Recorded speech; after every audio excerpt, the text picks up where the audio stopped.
Здравствуйте, мои дорогие подписчики! Добро пожаловать на наш канал!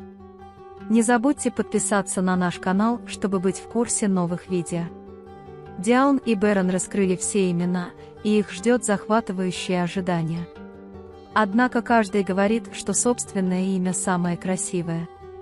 Дилан снова складывает все бумаги и бросает их в коробку. Когда все с любопытством спрашивают, зачем он их собирает, Бэрон говорит: давайте на время отложим эту тему с названием. После этого Дилан говорит, что все имена очень красивые и они путанные, и просит его дать нам передохнуть. Все соглашаются, но на этот раз обсуждают, что делать с комнатой. Гуль и Джихан хотят отдать свои комнаты, но Дилан сначала не соглашается.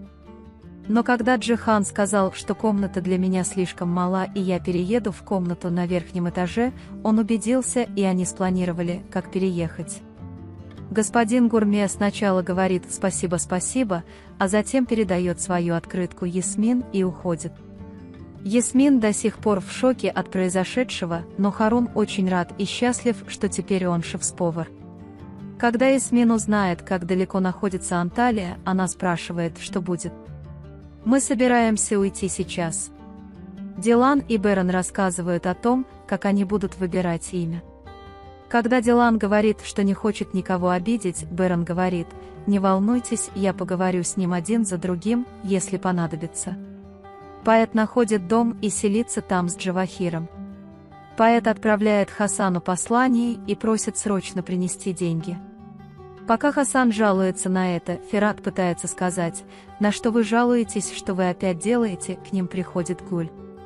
Когда Ясмин рассказывает матери о полученном ей предложении, мать просит ее немедленно принять его.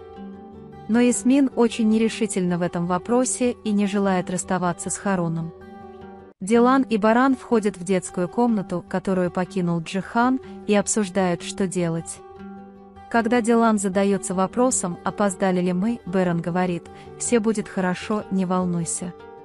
Когда он спрашивает, в какой цвет мы покрасим комнату Дилана, он спрашивает, скажем ли мы, что покрасим ее. Дилан говорит: «Давайте прикоснемся к каждой части этой комнаты и сделаем все». Дилан находит в комнате чевшен с написанной на нем буквой «Б». Ясмин мысленно молится о том, что сказала ее мать, и думает: «Боже, помоги мне следует слушать свою мать или мне следует слушать свое сердце». Пока Дилан и Бэрон пытаются выбрать цвет краски по каталогу, снова встает вопрос с названием. Дилан говорит, что я не мог сказать этого ни по одному из предложенных мне предложений. Когда Ферат и Гуль ложатся спать, Гуль выглядит расстроенным и спрашивает Ферата, что случилось с моей женой. Гуль говорит, что ей жаль бабушку, и она чувствует себя одинокой, потому что ее никогда не разлучали с матерью.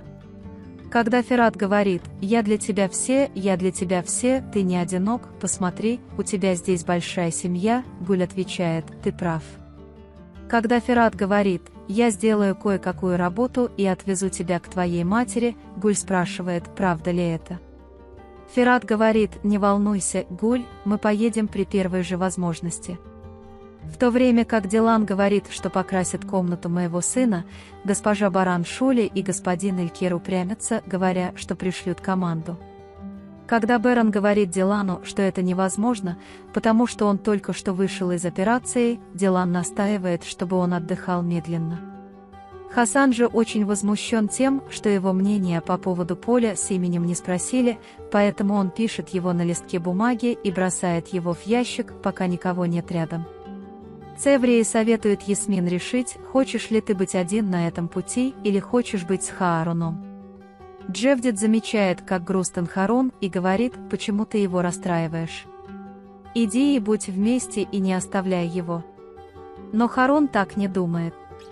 Пока Дилан разговаривала со своим ребенком в детской комнате и рассказывала ей, как она будет себя чувствовать в этой комнате, Бэрон пошла принести ей молока.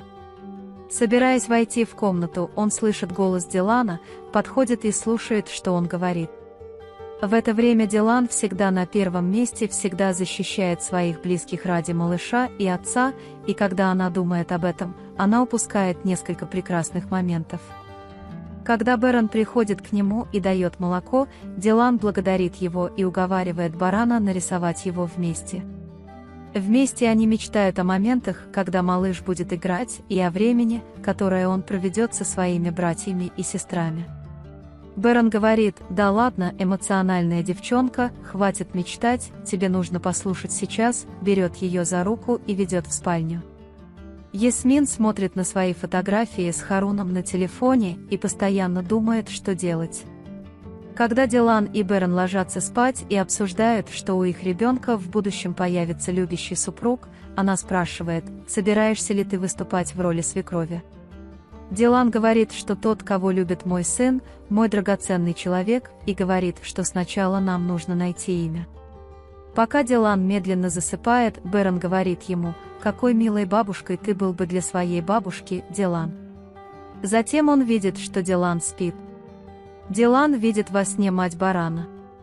Мать барана звонит Дилану и сначала гладит Дилана, а затем целует Дилана в щеку. Затем они оба смотрят на ребенка в колыбели. В этот момент Дилан радостно просыпается, а Бэрон входит в комнату позади него.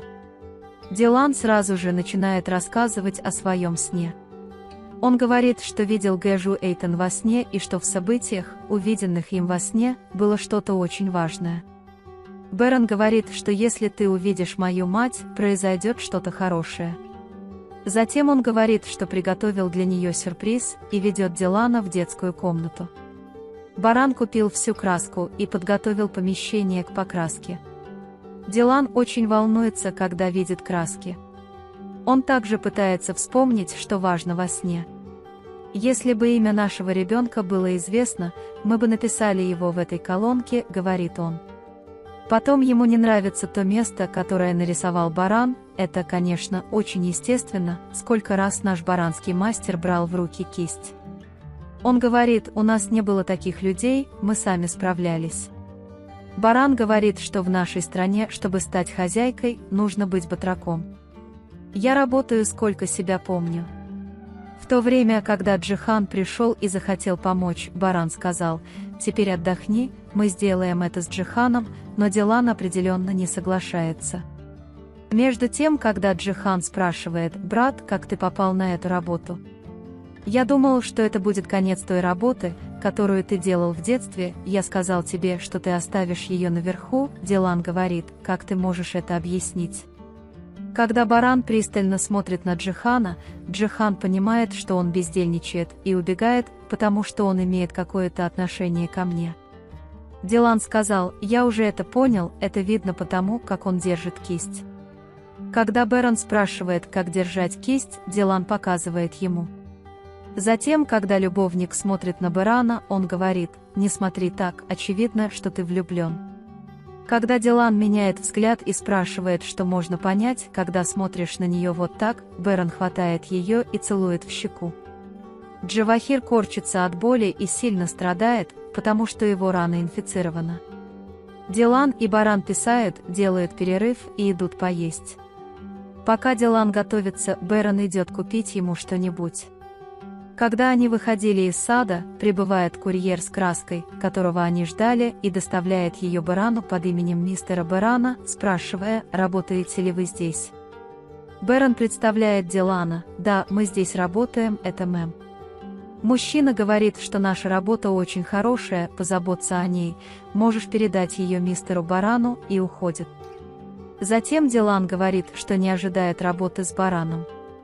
Когда господин баран говорит, что он очень строг в этом вопросе, баран говорит, что это правда. Пока госпожа Азади извиняется перед Геном Кудретом и убеждает его простить ее, Хасан их слушает. «Господин Кудрет, вы моя старшая, моя мать, но это сложно, кроме этого, вы украли мое время, проводя его с моим ребенком, что еще более важно, вы украли ограниченное время моей Айтен, вы правы, прощения нет». Госпожа Азади умоляет: «Пока ты не отвернешься, не говори мне ни слова». Вы можете поделиться своим ценным мнением в разделе комментариев. Не забудьте подписаться и включить уведомления, чтобы увидеть больше видео. Увидимся в следующем видео. Береги себя. До свидания.